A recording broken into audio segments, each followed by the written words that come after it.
We begin with a developing story tonight. MARTA is saying bus drivers who call out sick need to prove it or face heavy consequences. Thanks for joining us. I'm Thomas Roberts. I'm Sharon Reed. This comes after drivers called out during Super Bowl week. As we reported, it was amid contract and pay negotiations. Those drivers, their union, denies this was any kind of organized strike. CBS 46's Vince Sims joins us live. And Vince, you did get a hold of the questions, copies of them that MARTA sent to these drivers.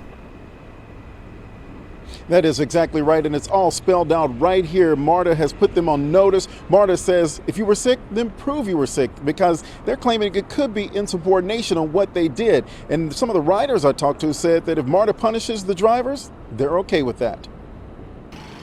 Several days leading up to the Super Bowl, and even Super Bowl Sunday, there were hundreds of MARTA bus drivers that called off sick.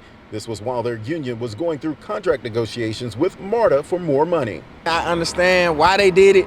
But in a sense, like the same way you have a family to take care of your family, you know, you come to work to take care of your family, it's people that spend their money to ride the bus so they can go to work and take care of their family and their household. Some riders were affected by it. How did the sick out affect you? I actually lost my job. So I was out there like 5:30 in the morning and I ain't see a bus till about 8:30, 9 o'clock, and that was like 2 days in a row back to back, and I got fired behind it. MARTA says any unexcused absences during January 28th and February 1st may be a violation of the Labor Agreement and MARTA Act.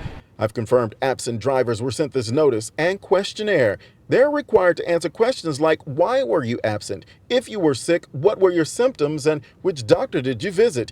Anyone not providing the information could be disciplined or even fired. Some riders feel this is too harsh. What do you think of MARTA doing that?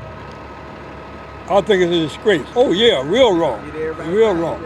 Yeah, I think you need more money. I think your bus drivers should get more money. But others feel the drivers must be held accountable. Get them. If I lost my job, somebody else need to lose theirs too. It need to be a domino effect, you know? It's a job. A job is, they're gonna ask you that. You gotta have excuse on why you been out, why you sick. Paperwork, doctor excuse. I did reach out to the union for the drivers, and they had no comment on this because meetings are still taking place about this investigation. And MARTA did not give any time frame for when they could wrap up their investigation and for any punishments that could be doled out to those drivers. Reporting live, I'm Vince Sims, CBS 46 News.